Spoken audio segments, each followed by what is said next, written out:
नमस्कार दोस्तों, स्वागत है आप सभी का मेरी कहानियों में।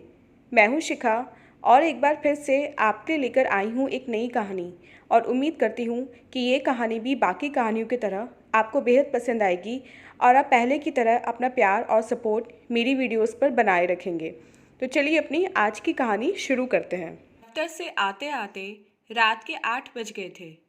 घर में घुसते ही प्रतिमा के बिगड़ते तेवर देख श्रवण भाप गया कि जरूर आज घर में कुछ हुआ है, वरना मुस्कुराकर स्वागत करने वाली का चेहरा उतराना होता।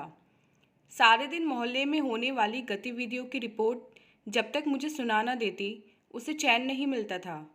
जलपान के साथ साथ बतरस पान भी करना पड़ता था। अखबार पढ़े बिना पास पड़ोस के सुख दुख के समाचार मिल जाते थे।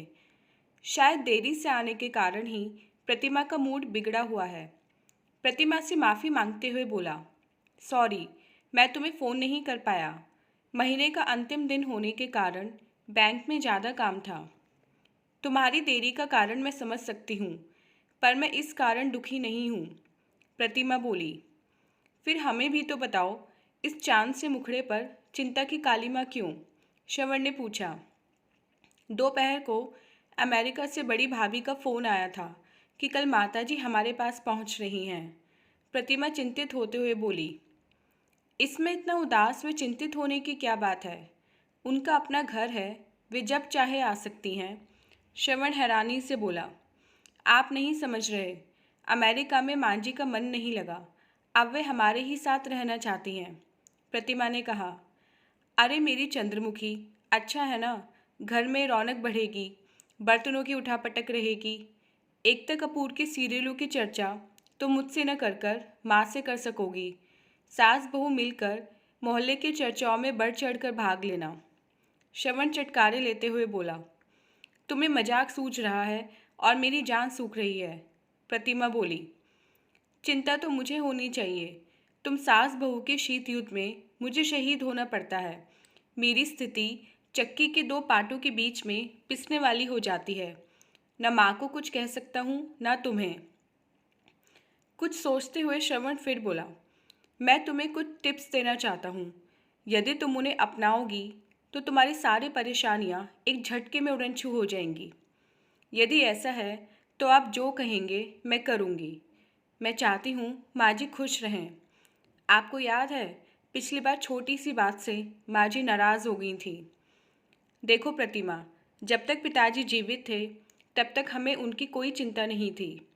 जब से वे अकेली हो गई हैं, उनका स्वभाव बदल गया है। उनमें असुरक्षा की भावना ने घर कर लिया है। अब तुम ही बताओ, जिस घर में उनका एक छत्र राज था वो अब नहीं रहा। बेटों को तो बहुओं ने छीन लिया। जिस घर को तिनका तिनका जोड़कर माँ ने अपने हाथों से संवारा, उसे पिताजी के जाने के बाद बंद करना पड़ा। उन्हें कभी अमेरिका तो कभी यहाँ हमारे पास आकर रहना पड़ता है। वे खुद को बंधन में महसूस करती हैं। इसलिए हमें कुछ ऐसा करना चाहिए जिसमें उन्हें अपनापन लगे। उनको हमसे पैसा नहीं चाहिए, उनके लिए तो पिताजी की पेंशन ही बहुत है।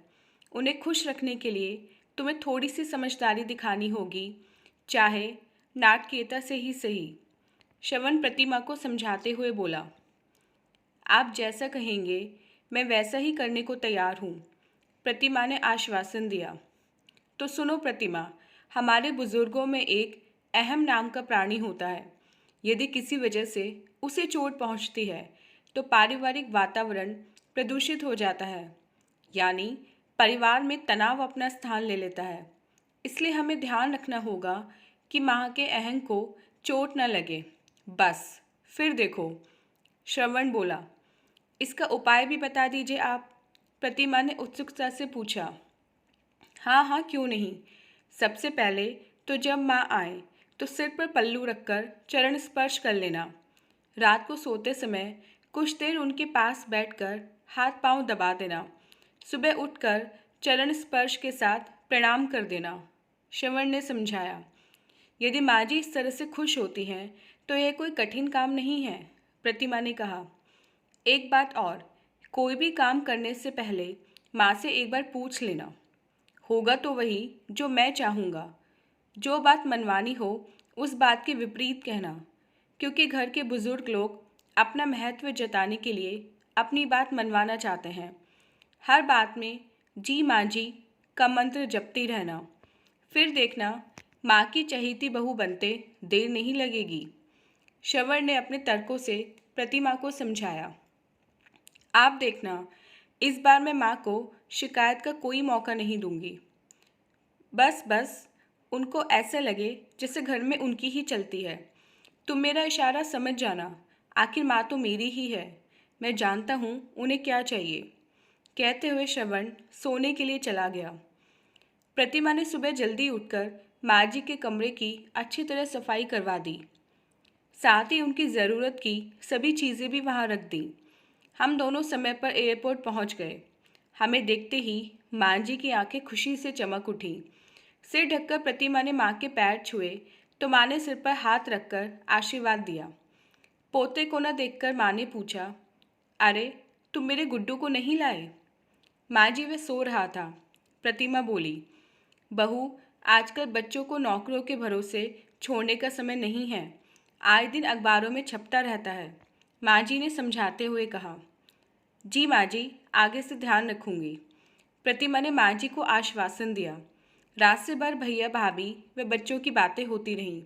घर पहुंचकर माँ ने देखा कि जिस कमरे में उनका सामान रखा गया है उसमें ज़रूरत की सारा सामान कायदे से रखा था। 4 वर्षीय पोता गुड्डू दौड़ता हुआ आया और दादी के पांव छूकर गले लग गया। माँ जी, आप पहले फ्रेश हो लीजिए, तब तक मैं चाय बनाती हूँ। कहते हुए प्रतिमा किचन की ओर चली गई। रात के खाने में सब्जी माँ से पूछकर बनाई गई। खाना खाते खाते श्रवण बोला, प्रतिमा कल आलू के पराठे बनाना, पर माँ से सीख लेना, तुम बहुत मोटे बनाती हो। प्रतिमा की आंखों में आंखें डालकर श्रवण बोला, ठीक है, माँ जी से पूछकर ही बनाऊंगी। प्रतिमा बोली।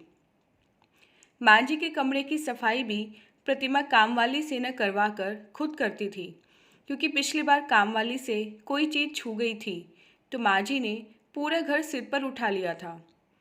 अगले दिन ऑफिस जाते समय श्रवण को एक फाइल न मिलने के कारण वह बार बार प्रतिमा को आवाज़ लगा रहा था। प्रतिमा थी कि सुनकर भी अनसुना कर माँ के कमरे में काम करती रही। तभी माँ जी बोली, बहू तू जा, श्रवण क्या कह रहा सुन ले। जी माँ जी। दोपहर के समय माँ जी ने तेल मालिश के लिए शीशी खोली तो प्रतिमा ने शीशी हाथ में लेते हुए कहा, लाओ माँ जी, मैं लगाती हूँ। बहू रहने दे, तुझे घर के और भी बहुत काम हैं, थक जाएगी। नहीं माँ जी, काम तो बाद में भी होते रहेंगे। तेल लगाते लगाते प्रतिमा बोली, माँ जी, आप अपने समय में कितनी सुंदर दिखती होंगी, और आपके बाल तो और भी सुंदर दिखते होंगे, जो अब भी कितने सुंदर और मुलायम हैं।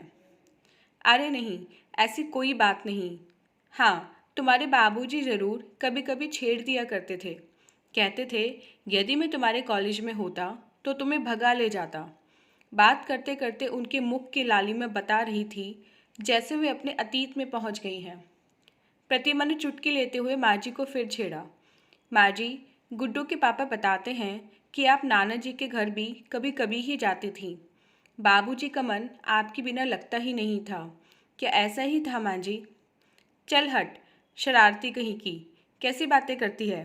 देख, गुड्डू स्कूल से आता होगा। बनावटी गुस्सा दिखाते हुए माँ जी नवयौवना की तरह शर्मा गई। शाम को प्रतिमा को सब्जी काटते देख माँ जी बोली, बहू तुम कुछ और काम कर लो, सब्जी मैं काट देती हूँ। माँ जी रसोई घर में गई तो प्रतिमा ने मनुहार करते हुए कहा, माँ जी, मुझे भरवा शिमला मिर्च की सब्जी बनानी नहीं आती, आप सिखा देंगी? ये कहते हैं जो स्वाद माँ के हाथ के बने खाने में है वह तुम्हारे में नहीं। हाँ हाँ, क्यों नहीं, मुझे मसाले दे, मैं बना देती हूँ। धीरे धीरे रसोई की जिम्मेदारी माँ ने अपने ऊपर ले ली थी। और तो और गुड्डू की मालिश करना, उसे नहलाना, उसे खिलाना पिलाना सब माँ जी ने संभाल लिया। अब प्रतिमा को गुड्डू को पढ़ाने के लिए बहुत समय मिलने लगा। इस तरह प्रतिमा के सिर से काम का भार कम हो गया था। साथ साथ घर का वातावरण भी खुशनुमा रहने लगा। श्रवण को प्रतिमा के साथ कहीं घूमने जाना होता तो वह यही कहती कि माँ से पूछ लो, मैं उनके बिना नहीं जाऊंगी। एक दिन पिक्चर देखने का मूड बना। ऑफिस से आते हुए श्रवण 2 पास ले आया। जब प्रतिमा को चलने के लिए कहा तो वह झट से ऊंचे स्वर में बोल पड़ी, माँ जी चलेंगी तो मैं चलूंगी, अन्यथा नहीं। वह जानती थी कि माँ को पिक्चर देखने में कोई रुचि नहीं है। उनकी तू मैं सुनकर माँ जी बोली, बहू क्यों जिद कर रही हो? श्रवण का मन है तो चली जा, गुड्डू को मैं देख लूँगी। माँ जी ने शांत स्वर में कहा।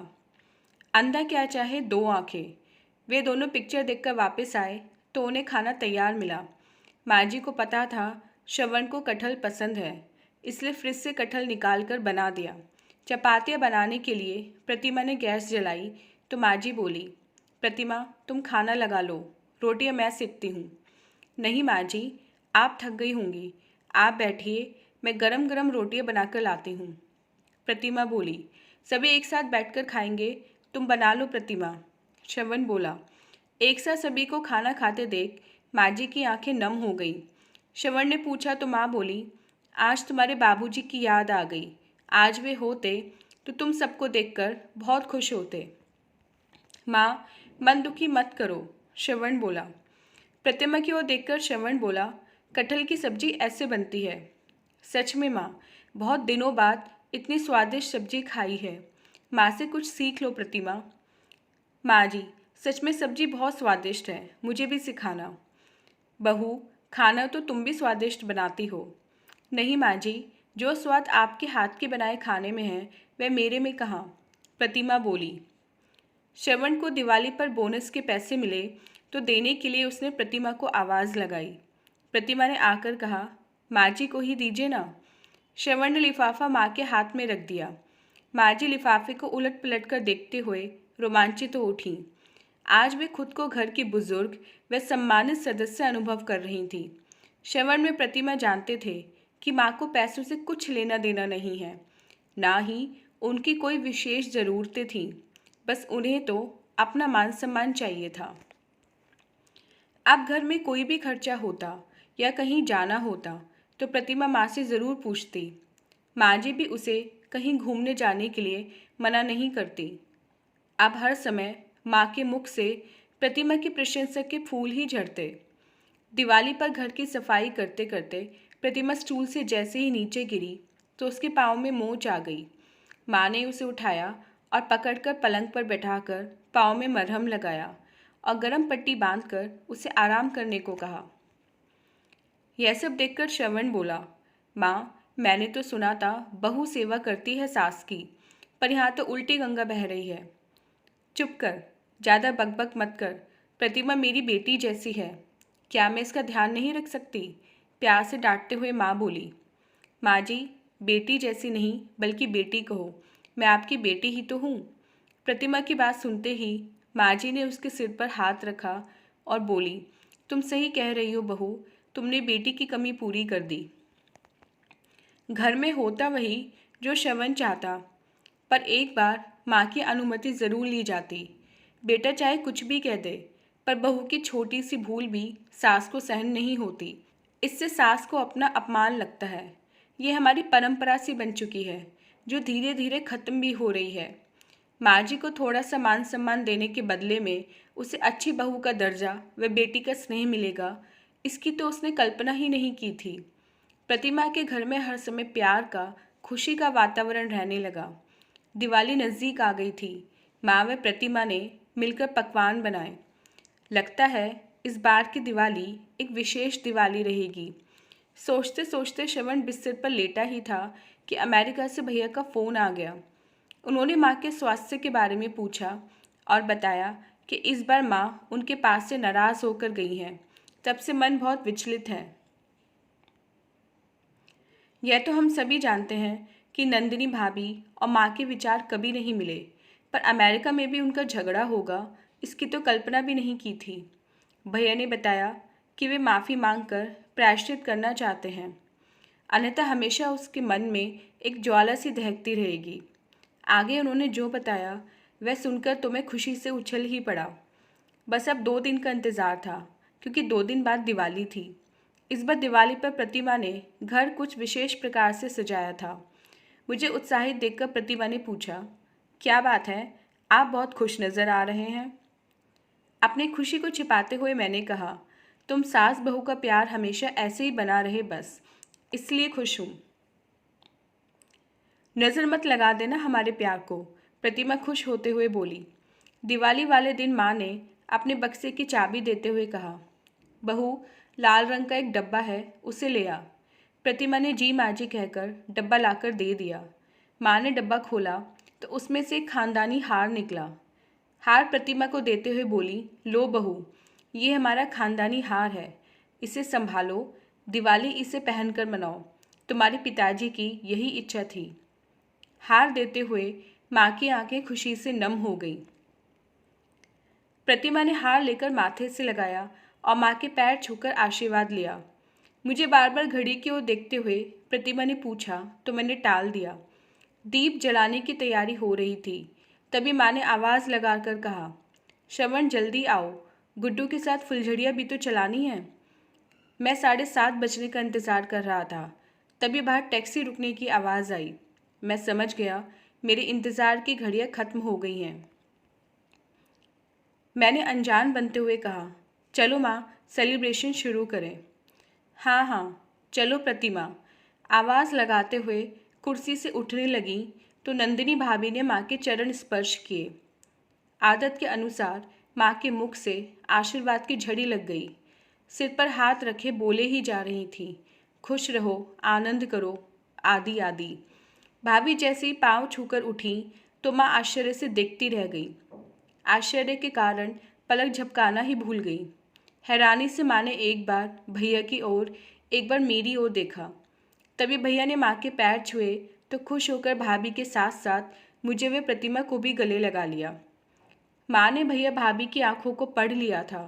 पुनः आशीर्वचन देते हुए दिवाली की शुभकामनाएं दी। माँ की आंखों में खुशी की चमक देखकर लग रहा था दिवाली के शुभ अवसर पर अन्य दीपों के साथ माँ के हृदय रूपी दीप भी जल उठे, जिनकी ज्योति ने मेरे सारे घर को जगमग कर दिया। तो दोस्तों, ये थी हमारी आज की कहानी। उम्मीद करते हुए कहानी आपको पसंद आई होगी। मिलते हैं अपनी नेक्स्ट वीडियो में इससे नेक्स्ट कहानी के साथ। तब तक के लिए आज्ञा दीजिए। धन्यवाद।